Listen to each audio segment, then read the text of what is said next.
After 15 days in the hospital, I came back to find my daughter-in-law standing in the doorway, saying coldly, "My parents have moved in now. You'd better not make them feel uncomfortable." I just smiled. "Enjoy it while you can." A week later, the blow I'd been holding back in silence left them all in shock. "I'm glad you're here. Stick around to the end and let me know in the comments what city you're watching my story from. I want to know how far it's reached."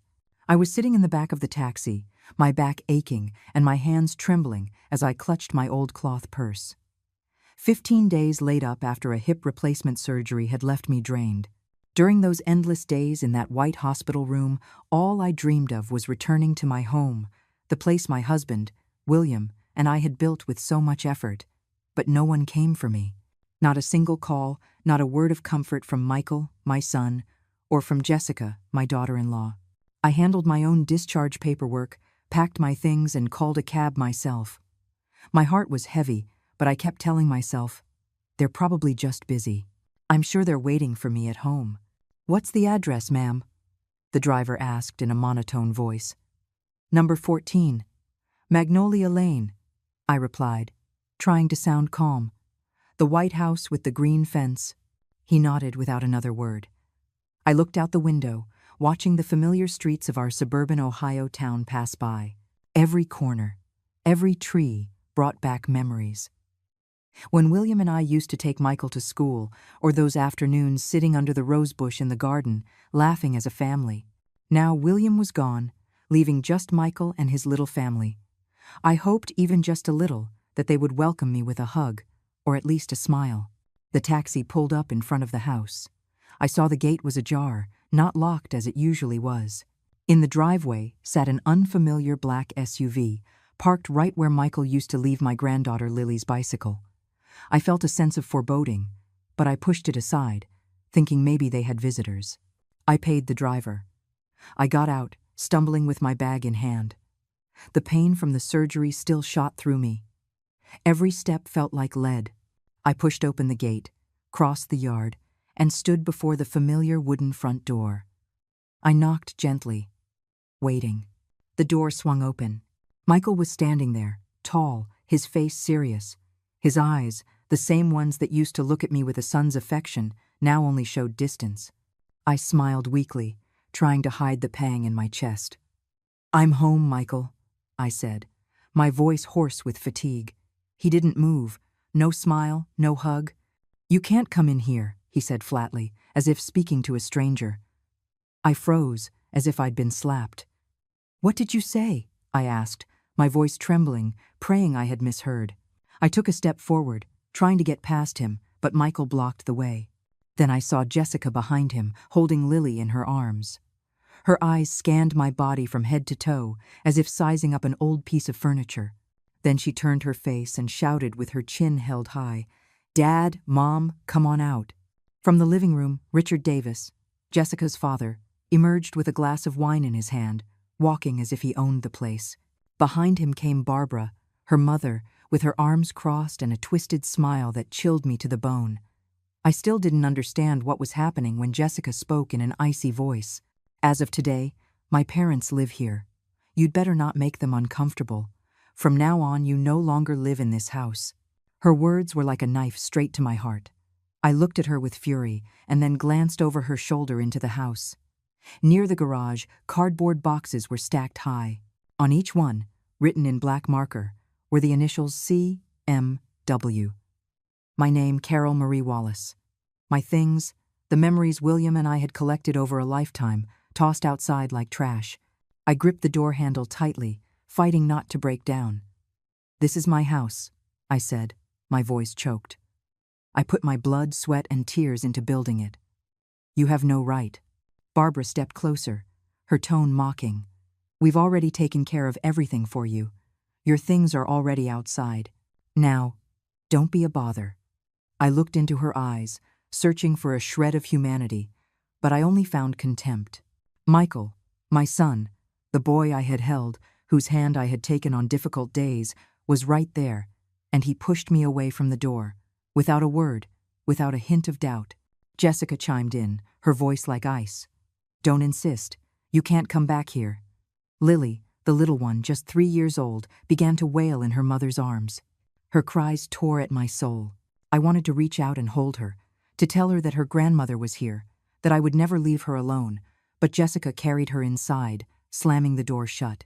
Michael looked at me as if for the last time, his eyes empty, and then he turned away. The heavy wooden door closed in front of me. The slam echoed as if my entire world had been sealed shut.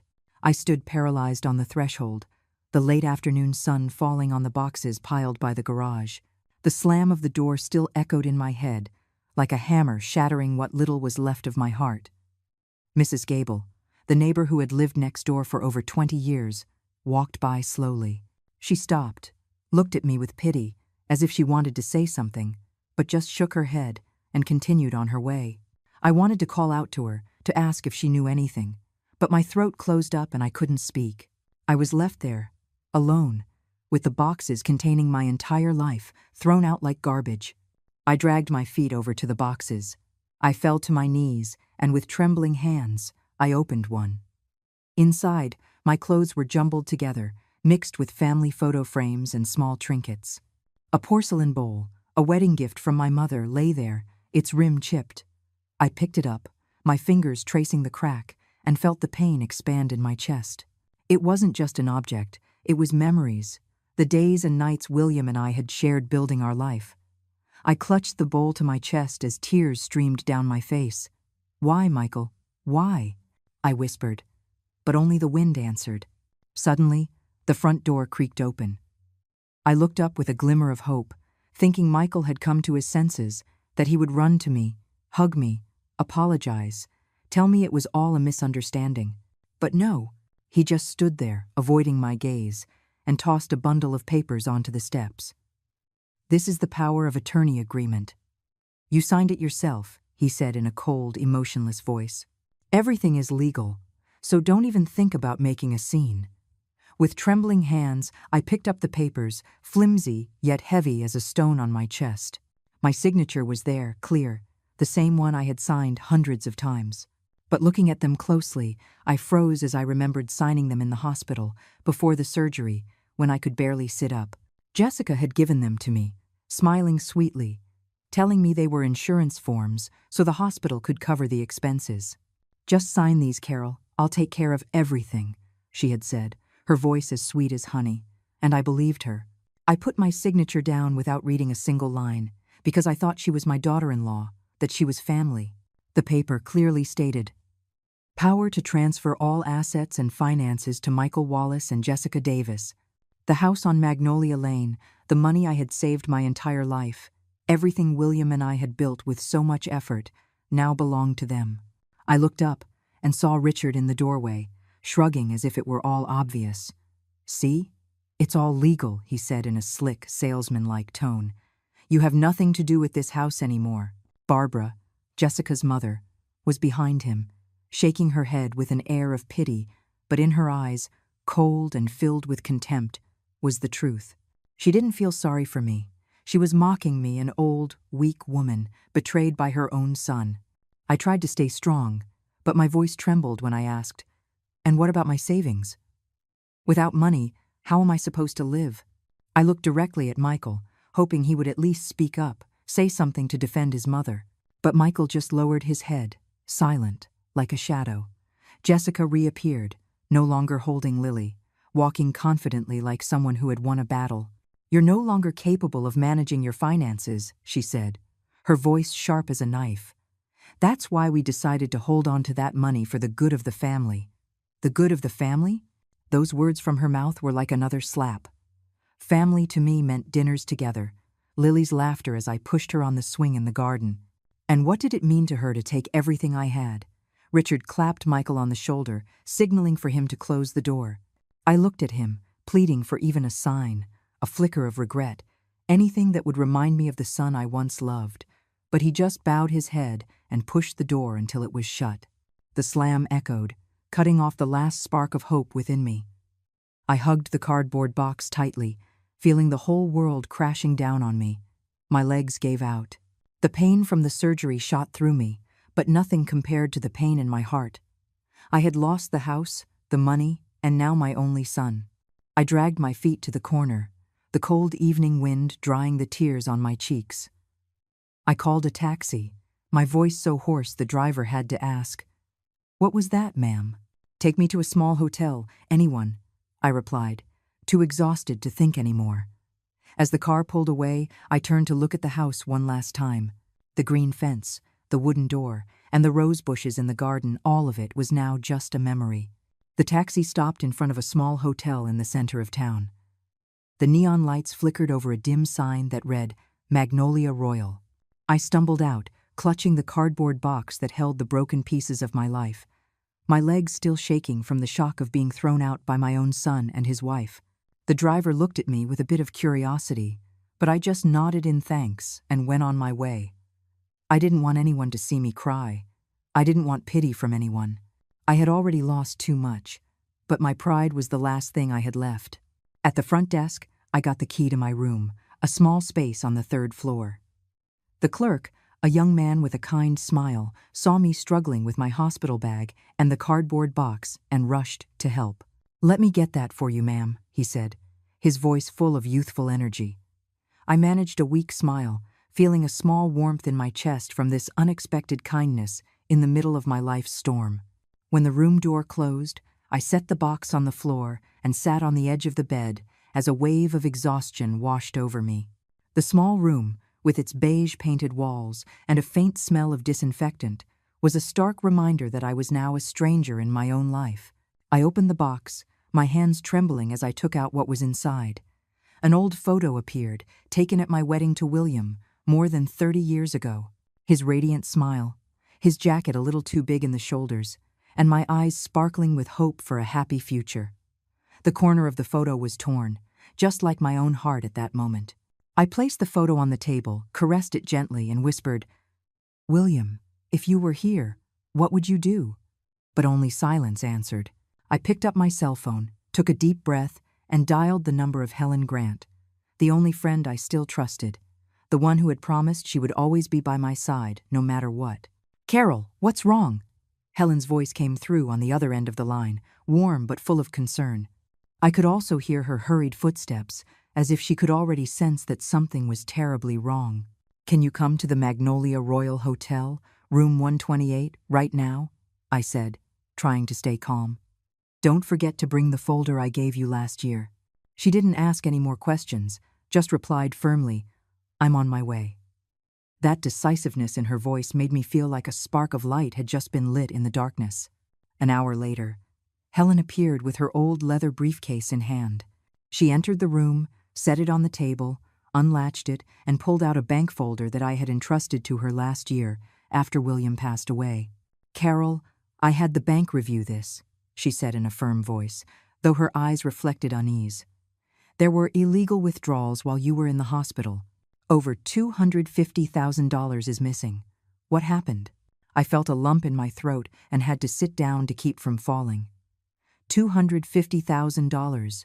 The money that William and I had saved our entire lives, from the days of hard work at his construction company, the sleepless nights taking care of Michael when he was sick, the times we skipped meals to buy him books, it was all gone. I told her everything, every painful detail, the door slamming shut in my face, the stacked boxes, and Jessica's cold words saying I was no longer fit to manage my finances. Every word I spoke was like a stab to the heart. But I had to talk. I had to make Helen understand that I had been betrayed by my own family. Helen listened without interrupting, but I noticed how her hands gripped the edge of the table and her eyes blazed with fury. When I finished, she sat down across from me and said with a confident voice, "So they not only took the house, they also emptied your accounts. Did Michael have your bank PIN?" I nodded, my throat dry. "I asked him to change the password for me every so often since William died. I thought since he was my son, I could trust him." My voice broke and the tears started falling again. I had given everything to Michael because I trusted he would take care of me, just as I had taken care of him all those years. And yet, he used that trust to steal everything from me. Helen opened her laptop, typed quickly, and then turned the screen towards me. A list of bank transactions appeared, large sums transferred to a company called Davis Investments. "This company is registered in Richard Davis's name," Helen said, pointing a finger at the screen. It's not a coincidence, Carol. After doing some research, I discovered the Davis family has been buying up a lot of properties lately, all in your neighborhood. I gripped the edge of the table, my nails digging into the wood. Magnolia Lane, where I had lived for more than 30 years, where I knew the name of every neighbor, every tree. Those houses weren't just real estate, they were the lives of people like Mrs. Miller and Mr. Peterson, who had shared joys and sorrows with me for so many years. What had they done to end up in this dirty game? What do they want? I asked, my voice trembling with rage. They took my house, my money, and now the whole neighborhood too? Helen handed me a bottle of water. Her gaze softened, though it remained firm. We're not going to let them, but first we need to understand their whole game. The next morning, as the sun was just rising, I was already sitting in Helen's car, heading to the county records office downtown. I had barely slept that night, my head spinning with memories of Michael, Jessica, and the contemptuous looks from Richard and Barbara. But the pain was beginning to give way to determination. I was no longer the weak woman who stood silently at her own front door. I had to fight, not just for myself, but also for neighbors like the Millers, who were being dragged down by the Davises' greed. Helen drove, focused on the road, but every now and then she'd flash me an encouraging smile. "We're going to find out the truth today, Carol," she said firmly. I nodded, clutching the old cloth bag where I kept William's picture, as if it were a good luck charm. The records office was in an old building, with pale yellow walls and an air thick with the smell of old paper and ink. Helen showed her attorney's ID, exchanged a few words with a familiar clerk, and we were shown into a small room where a thick file was already waiting for us on the table. The clerk, a middle-aged man with round glasses, pushed the file towards us. "These are all the real estate transactions on Magnolia Lane over the past year," he said in a monotone voice. I opened the file. My hands trembled as I turned the pages. Sales contracts appeared one after another, all with Davis Investments as the buyer. I stopped abruptly when I saw the shaky signature of Mrs. Miller. I remembered her sad eyes the day they threw me out, when she mumbled that she would have to move soon. "They tricked her," I said in a broken voice. "Mrs. Miller would never sell her house if she knew the truth." Helen tapped the table gently with her fingers, her gaze sharp. "I did some research online last night," she said. "It seems they're buying up land because they expect the city to approve a new development plan. If it's authorized, the value of the land will multiply by 10. Her words were like a lightning bolt cutting through the fog in my head. It wasn't just my house. It was a much larger scheme, targeting the entire Magnolia Lane community. I clenched my fist, my nails digging into my palm. "Then we have to stop them," I replied, with more firmness than I expected, "before they make it all legal." On the way back from the office, Helen's phone rang. She answered with a serious tone. "John, is there anything new?" On the other end was John Peterson, a mid-level official at the city planning department who had been in the same law school class as Helen. "Davis Investments is applying for a permit to build a shopping mall," John said, his voice low but hurried. "The file is pending approval. If they get it, they'll have total control of the land." Helen frowned and glanced at me. "Thanks, John. Keep in touch." She hung up and turned to me. "If they get approved, you'll lose any chance of getting anything back, Carol." Her words hit me like a bucket of cold water. I thought I was ready to face the truth, but the idea of losing the house forever squeezed my heart. That house wasn't just a place to live. It was the shelter for my memories with William, with Michael as a child, with the days we laughed together in the rose garden. I couldn't let them take everything from me. "What do we do then?" I asked, my voice trembling but determined. That afternoon, we sat in a crowded coffee shop downtown. The aroma of freshly roasted coffee mixed with the buzz of conversations. But I was only focused on Helen's laptop screen. She pulled up a family tree of the Davis family and pointed to each name. "It looks like Jessica is the one calling the shots," she said. "She has a degree in economics. She worked at a big real estate firm before marrying Michael. Richard and Barbara are just the front. They're on the paperwork, but Jessica is the one designing the whole plan."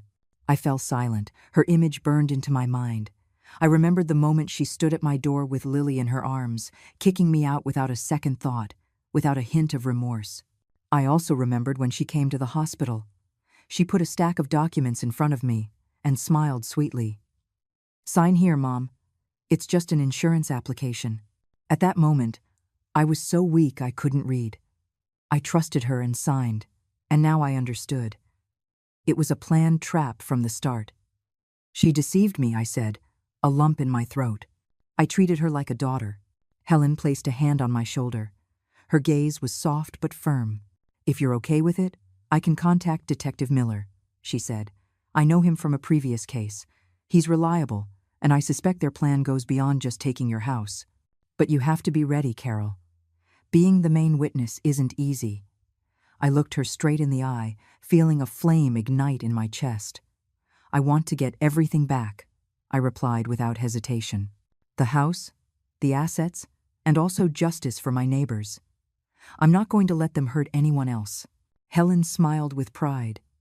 "Then let's get started." That night, I returned to the hotel room, which was already starting to feel more familiar.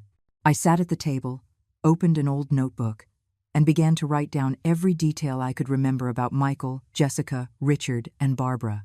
I noted every time they talked about money, every strange look from Jessica when she asked about my accounts, every visit from Richard and Barbara with their air of superiority. I remembered one night, months ago, when Jessica was at the dining room table, scrolling on her phone and murmuring with Michael about a big opportunity. At the time, I thought they were talking about business. Today, I understood that was when they had started laying the trap for me. When I finished writing, I closed the notebook and took William's photo out of my bag. I lit a small candle and placed it next to his portrait. The flickering light illuminated his kind face, as if he were looking at me, giving me comfort. "If you can see me, please give me strength," I whispered, tears running down my cheeks. I remembered the words he used to say when he was alive. "Carol, you're stronger than you think. Never let anyone tear you down." I clenched my fist. I took a deep breath. I wasn't going to be torn down. Not today. Not ever. The next night, as the faint moonlight streamed through the hotel window and fell upon the table where I sat, my hands trembled as I held the bracelet Helen had just given me. It looked like an ordinary piece of jewelry, but inside it held a tiny hidden microphone, so skillfully concealed that I had to look closely to even notice it. Helen stood before me, her expression serious but full of confidence. "Carol, this plan is dangerous," she said in a grave voice. "You're going to go into the house, see if the Davis family lets anything slip. But don't let them suspect a thing. If you see any risk, press this button." She pointed to a small dot on the bracelet. "The signal will go straight to me and Detective Miller." I nodded, swallowing the lump of fear in my throat.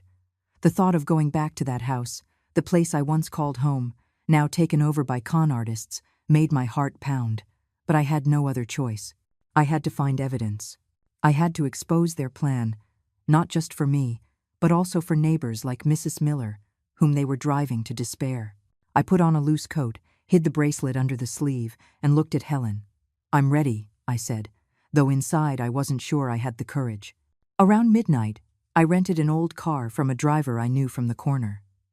I asked him to drop me off at the end of Magnolia Lane, where the dim light from the street lamps barely illuminated anything. My house appeared in the darkness, the living room still lit, and Richard's black SUV parked in front of the gate, like a provocation. I took a deep breath, got out of the car, feeling like I was entering a battle I didn't know if I could win.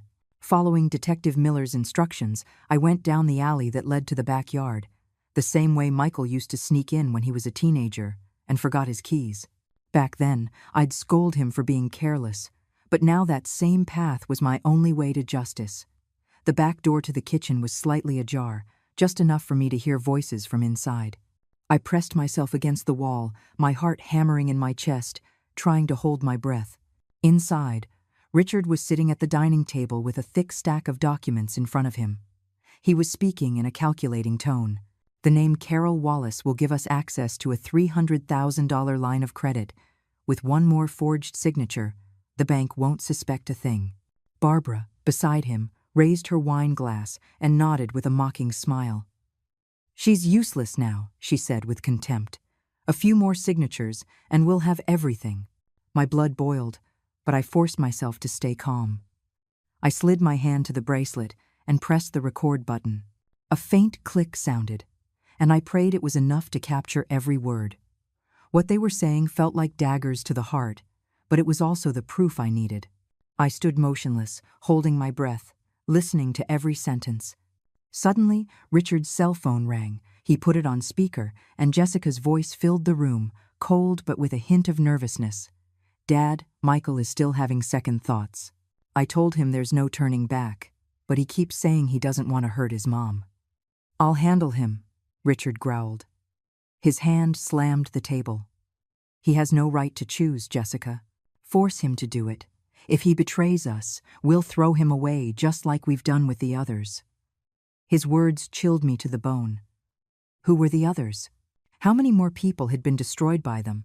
Like Mrs. Miller? Like me? And Michael? My son? Were they forcing him, or had he truly chosen their side? I wanted to believe he wasn't doing it on purpose, that somewhere inside him there was still a conscience, but the pain inside me didn't leave much room for hope. I held my breath, my heart pounding in my chest, trying to record every word they said. But as I turned to leave, my foot tripped on a small planter in the backyard. A crack sounded in the darkness, faint but enough to break the silence. Richard spun around, his sharp gaze, like a knife, slicing through the crack in the door. "Who's there?" he shouted, his voice thick with menace. I panicked. I scrambled back towards the exit, but my legs, still weak from the surgery, were slower than I wanted. Before I could escape, Richard burst out. His huge hand grabbed my wrist, squeezing so hard I had to bite my lip to keep from screaming. "You dared to come back, Carol?" he snarled, his eyes burning. The smell of alcohol on his breath hit me, making me want to recoil, but he held me tight, giving me no chance to escape. The pain in my wrist spread, sharp and throbbing, as if Richard wanted to crush my bones. He squeezed harder, dragging me into the living room, his gaze blazing with threat. "Do you want to die, Carol?" he roared, his voice low and sharp as a razor. Barbara was behind him, her face pale, the wine glass trembling in her hand, but she didn't intervene. She just watched me like a trapped animal.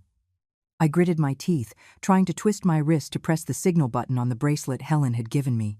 My fingers reached the button, but I didn't know if I had activated it or not. In that instant, all I could do was pray that Helen and Detective Miller received the signal before things got worse. Richard raised his hand, ready to strike. I closed my eyes, bracing for the pain. But just then, the sound of a police siren blared in the street, sharp and piercing, tearing through the night. The flashing red and blue lights flickered through the window, illuminating Barbara's terrified face. The wineglass slipped from her hands, shattering on the carpet, the red liquid spreading like blood. Richard let go of me, took a step back, his eyes anxiously searching for an exit. Before he could react, the front door burst open. Detective Miller stormed in, followed by 2 police officers, guns drawn, his cold voice echoing, "Don't move, hands in the air." I stood there, my heart pounding and my legs trembling, but no longer from fear, from relief. They had come. The signal had worked. Richard took another step back, raising his hands, though his eyes remained cold, calculating a way out. Barbara shrieked, her voice high-pitched. "What are you doing here? This is our house." But Miller ignored her. He signaled for an officer to approach and handcuff Richard. The metallic click echoed as the cuffs snapped shut on his wrists, and I felt a huge weight lift from my chest. I pointed to the stack of documents on the dining table. My voice trembled, but it came out clear. "The proof is right there. I have recordings, too." An officer approached, carefully collected the documents, and placed them in a security bag. I looked at those papers, remembering the forged signatures, the conspiracies hatched in the very house I had built with my own sweat and tears. Each paper was like a stab wound, but now they would become the weapon with which I would reclaim justice. In the midst of the chaos, a figure appeared on the staircase. Michael, my son, stood there in his wrinkled pajamas, his face pale as if he still didn't understand what was happening. He looked at me, standing in the living room, and then at his in-laws being led away in handcuffs. His eyes widened in confusion, like a child caught doing something forbidden. I stared at him, saying nothing. My heart hurt as if it were being torn apart. I wanted to scream, to ask him why he had betrayed me, why he had allowed them to kick me out of my own home. But I held back. I stood there, with the same coldness he had shown me that day they threw me out. Miller gave the order. Take them to the car. 2 of you stay and watch the house. 2 officers escorted Richard and Barbara outside, their footsteps mixing with the echo of the sirens. Barbara was still struggling, shouting, "You have no right, we didn't do anything wrong." But Richard remained silent, his gaze lowered, as if he knew his game was over.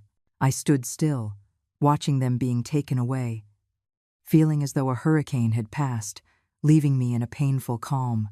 Helen appeared at the front door, walked quickly to me, and put a hand on my shoulder. "Carol, you did great," she said with a warm, proud voice. "From now on, things will be different." I nodded, though deep down I wasn't sure if that was true. I watched the red and blue lights flash in the yard and listened as the patrol cars drove away. It was a victory, I knew. But why did I feel so heavy inside? I had gotten the house back, at least for now. But what about Michael? My son, who had been everything to me, was just a few steps away and yet as distant as an ocean. I looked at him again. He was still on the stairs, hands clutching the railing, his gaze lost somewhere between me and the floor. "Mom," he murmured in a hoarse voice, but said nothing more. I wanted to go to him, to hug him like when he was a child, to tell him that I loved him despite everything. But I couldn't. The pain of betrayal was too great, like an open wound. I just shook my head and turned away, leaving him there, trapped in his own silence. Miller returned and looked at me seriously, though with some compassion. "Mrs. Wallace, we'll need you to be the main witness," he said. "What you recorded and this file will be key evidence, but I warn you, this case may be more complicated than we think." I nodded, my voice firm. "I'm ready. I want them to pay, not just for me, but for all the people they've hurt." As I left the house, I turned one last time. The living room, where I used to tell Michael stories, where William would laugh out loud playing cards with his friends, was now just a cold, dark space. I walked through the door. The streetlight illuminated my face, mixing with the tears I couldn't hold back. Helen took my hand and led me to her car.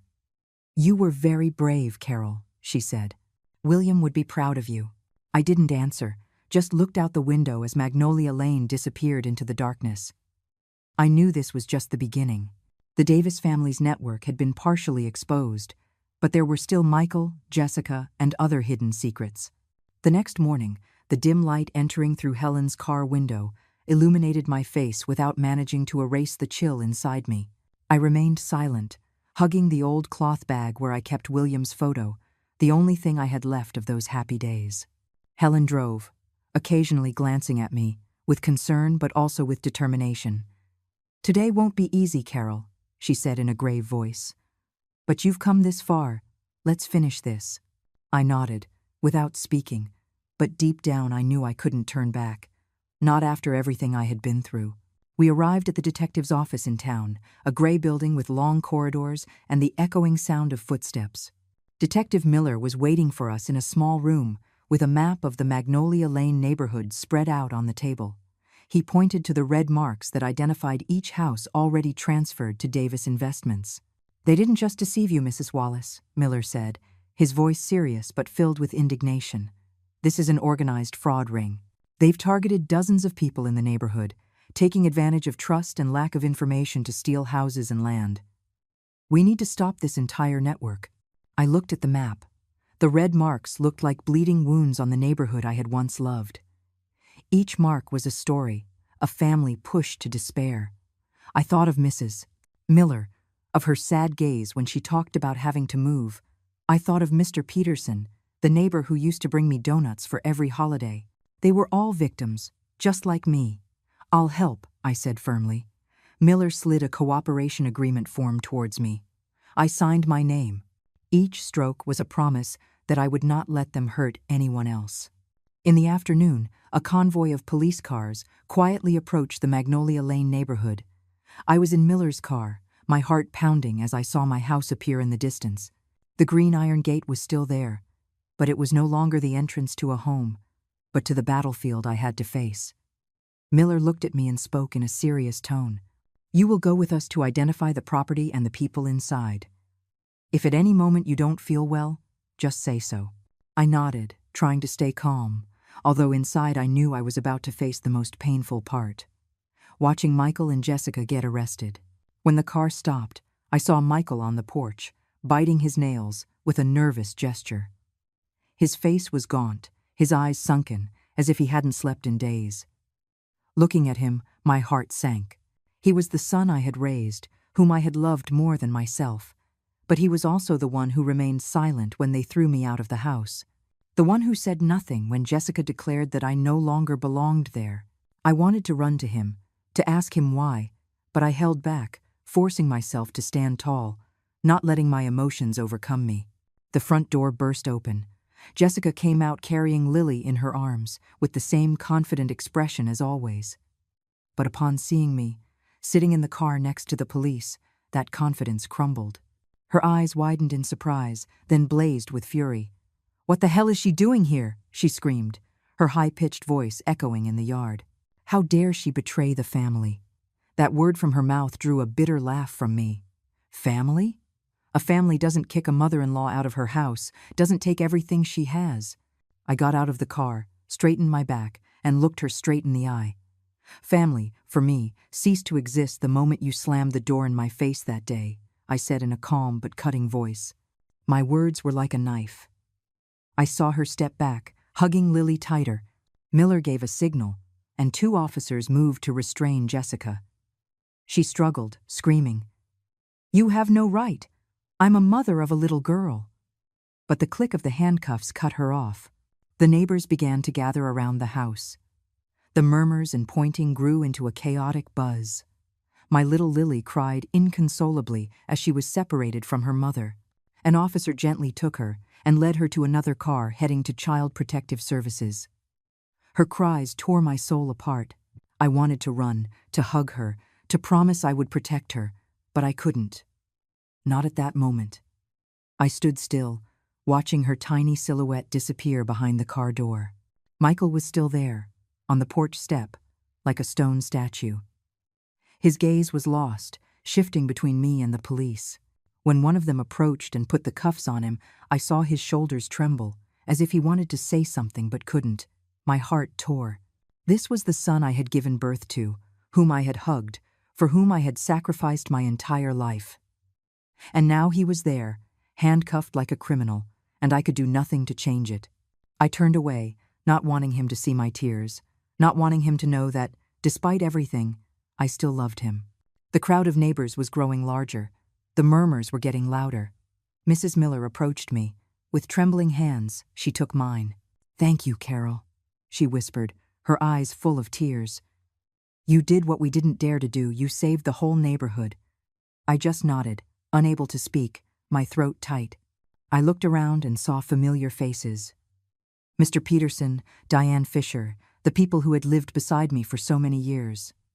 They all looked at me with gratitude mixed with sadness. They knew what I had lost to get to this day. I got into the car with Miller, my heart still pounding as the siren echoed down Magnolia Lane. Half an hour later, I was sitting in the cold room at the police headquarters. Detective Miller stood in front of the desk and dropped a thick folder. The dull thud made me jump.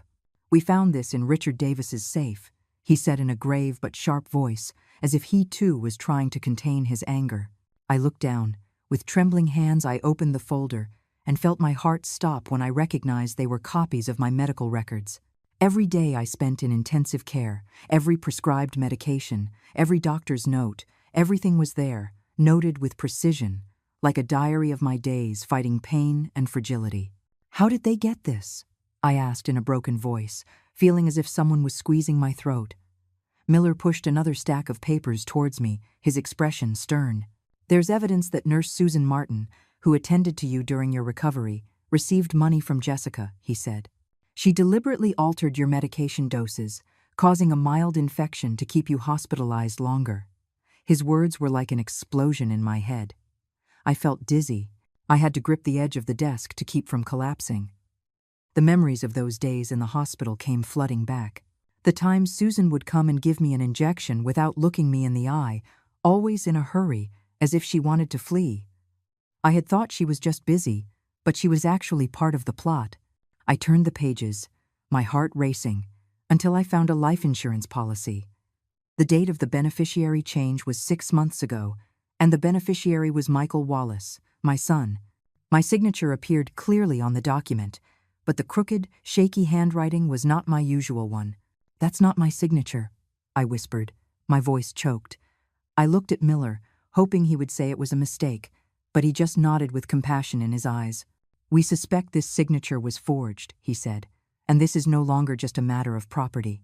Helen, sitting beside me, slammed the table hard, making the papers vibrate. "This is no longer theft," she said angrily. "This is a murder plot to collect an insurance policy." Her words were like a knife piercing my chest. I closed my eyes, trying to breathe, but the image of Michael returned to my mind. His lost look when he was handcuffed the day before. His gaunt face as if he carried an unbearable weight. Could he have known about this plan? Is it possible that my own son, the son I loved my whole life, was involved in such a heinous conspiracy? Miller nodded, his voice grave but firm. "We will open a new criminal file, and Michael will also be investigated." I sat motionless, feeling as if the entire world was crumbling beneath my feet. Michael, the son who once took my hand, crying inconsolably when he was bullied at school, the one who would laugh out loud when I baked him a cake on his birthday. Now he was being investigated for a plot that could have ended my life. I wanted to scream, to run to him, to ask him why, but I just sat there, my hands covering my face as the tears fell silently. At that moment, a police officer rushed in, his voice filled with urgency. "We just arrested Susan Martin at the hospital. She's being questioned." Miller nodded and looked at me. "Mrs. Wallace, what you gave us, the recording, the file, has brought us closer to the truth. But I need you to be prepared. This spiral of crimes is deeper than we think." I nodded, although inside I felt like I was sinking into a bottomless pit. Every finding was a new wound, and I didn't know how many more I could bear. Helen put a hand on my shoulder, her voice firm but warm. "Carol, they want to turn you into a silent victim, but now you're the one who has unmasked them." I looked into her eyes and saw in them confidence and determination. She was right. They had tried to push me into the darkness, but I would not stay silent. I wiped my tears, took a deep breath. "I will do whatever is necessary," I said, my voice hoarse but firm. "They have to pay." On the way out of the police headquarters, I was in Helen's car, looking out the window. The streets of town passed before my eyes, but I didn't really see anything. In my mind, the memories of the hospital swirled. I remembered the days confined to bed, so weak I couldn't even sit up. I remembered Jessica coming in with flowers and a fake smile, offering words of comfort while she wove her trap behind my back. I remembered Susan, with that evasive look every time she gave me an injection. Everything was planned, step by step, to take my assets and maybe my life. A few days after the raid, I was in the hotel room when the phone vibrated. Helen's voice came through on the other end, grave but clear. "Carol, Michael has been placed in preventive detention, pending investigation. He wants to see you." Her words tightened my chest. "See Michael? The son who watched me get thrown out of my own house. The same one whose name appeared on a forged life insurance policy. The one I no longer knew if I could still trust." I fell silent, gripping the phone tightly, and whispered, "I'll go." That morning, I found myself in front of the detention center, a gray building with high walls and a barbed wire fence. The cold wind made me shiver, but it wasn't because of the weather. I was terrified to face Michael, to look him in the eye and find the answer to the question that haunted me. "Why did you do this, son?" But I knew I couldn't run away. I needed to hear him out. I needed to know the truth, no matter how painful. The metal door opened with a dry creak that echoed in the silent hallway. Michael was sitting at the table, his head bowed, his hands cuffed over his legs. The gray inmate uniform made him look small, fragile, very different from the tall man who had closed the door in my face that day. I sat across from him, separated only by a worn wooden table. The room was silent, just the ceiling fan turning with a constant hum, as if counting the seconds. I looked at him, waiting. Inside, I was a whirlwind of rage, pain, and a tiny spark of hope that, somewhere deep down, there was still something left of the son I had loved. Michael looked up, his eyes red, his voice hoarse. "Mom, I messed up. Forgive me. I'm truly sorry." His words were like a dagger in my heart. I wanted to scream, to ask him why he could do that to me, but I remained silent, waiting for him to continue. He lowered his head, his hands trembling in the shackles. "I'm in debt, Mom," he said, his voice choked. "I failed in a real estate investment, lost all the money, and then Richard found out. They promised to help me get out of debt, on the condition that I sided with them." I listened, feeling that each word was a piece of the puzzle I had tried to solve on so many sleepless nights. Michael recounted, his voice trembling, how Jessica and Richard had manipulated him, taking advantage of his desperation to drag him into their plan. "They said you just needed to sign the power of attorney and everything would be fine," he said, his gaze fixed on the table. "I never thought they would hurt you. I wanted to save my family. I stayed quiet, but inside I was boiling with a mix of rage and pain." Family? Was the family he was talking about Jessica and Lily, or was it me, the mother who had given her whole life for him? I wanted to ask, but Michael continued, his voice breaking. "I never wanted you to die. I didn't know anything about the nurse or the life insurance. They told me to leave it in their hands. If I had known they planned to harm you, I never would have agreed." He collapsed onto the table, tears falling and soaking the wood. His words tore at my soul. I wanted to believe. I wanted to think that Michael hadn't done it intentionally, that he too was just another victim of the Davises. But the wound of betrayal was still there, open, bleeding. I remembered his cold look in front of the house door. I remembered his silence when Jessica threw me out. Could these apologies erase everything I had lost? A gentle tap on the glass interrupted my thoughts. Detective Miller appeared, signaling that there were only 5 minutes left. I looked at Michael, saw him lift his head, his eyes red with regret. I opened my purse and took out an old, carefully sealed envelope that I had kept since William's death. "Read this," I said, pushing the envelope towards him. "Your father wrote it before he died. He always believed you would do the right thing." Michael, with trembling hands, opened the envelope and took out a yellowed sheet of paper. I knew every line, because I had read it hundreds of times. William had written, "Michael, my dear son, I know you have a good heart, even if you sometimes take the wrong path. Life isn't easy, but you will always have your mother, who loves you more than anyone. Whatever happens, remember that family is the place you return to, the place of forgiveness and love. I trust that you will always choose to do the right thing, because you are your mother's son and mine. Be strong, and don't let greed or fear cloud your judgment. I will always be with you, even when I'm no longer here." Michael read, and the tears began to fall on the page, blurring William's words. His voice broke, his shoulders trembled, as if the letter had awakened something very deep within him. When he looked up, he saw me with eyes full of remorse. "I'm going to confess everything," he said, his voice shattered. "I'll accept going to prison to pay for my mistakes, as long as one day you can forgive me." His words were like one last stab, but not to wound me, but to open a wound that needed to heal. I looked at Michael and saw in him the shadow of the boy who used to run after me in the garden, who would hug me crying when he fell. But I also saw the man who chose to side with Jessica, who allowed them to kick me out of the house. I stood up, didn't answer, just nodded slightly. I didn't know if I could ever forgive, but I wanted him to know that I still saw him, my son, even if he had taken the wrong path. Michael looked at me as the police led him away, his eyes filled with regret. The metal door closed, and the creak sounded like a final period to our meeting.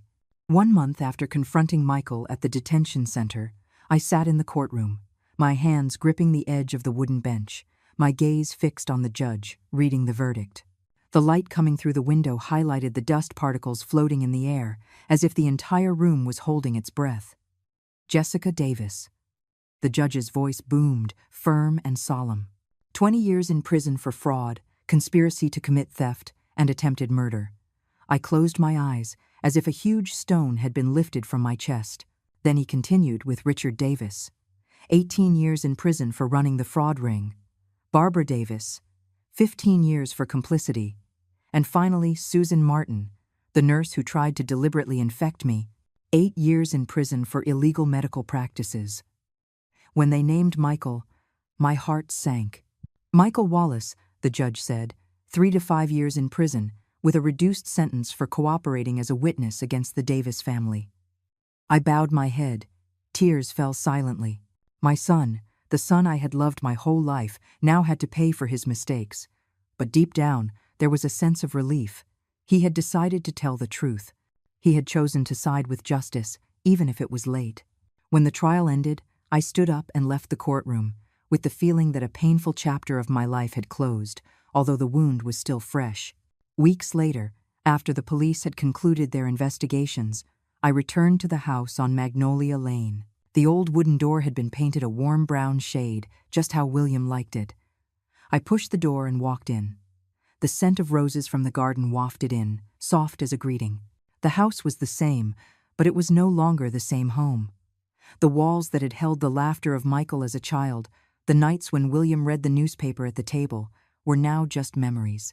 I stood in the living room, took a deep breath, holding back tears. This was my house. I had gotten it back, but the price had been too high. Helen arrived one morning with a box full of nails and a hammer. "We need to hang the family photos back up, Carol," she said, smiling.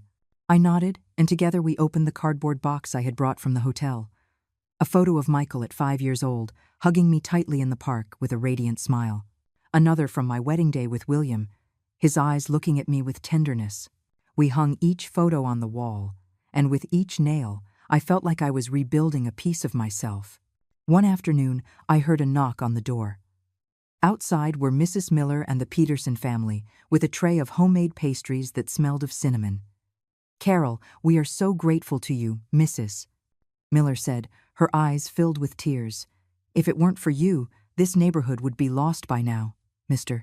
Peterson nodded, took his wife's hand, and added in a grave voice, "You gave us hope back, Carol. You are our hero." I smiled, feeling a warmth in my chest, as if the winter sun had touched me. "I just did the right thing," I replied, inviting them in. We sat around the table and shared stories about the neighborhood, just like in the old days. A few days later, Diane Fisher, a neighbor who had recently moved in, knocked on the door. "Mrs.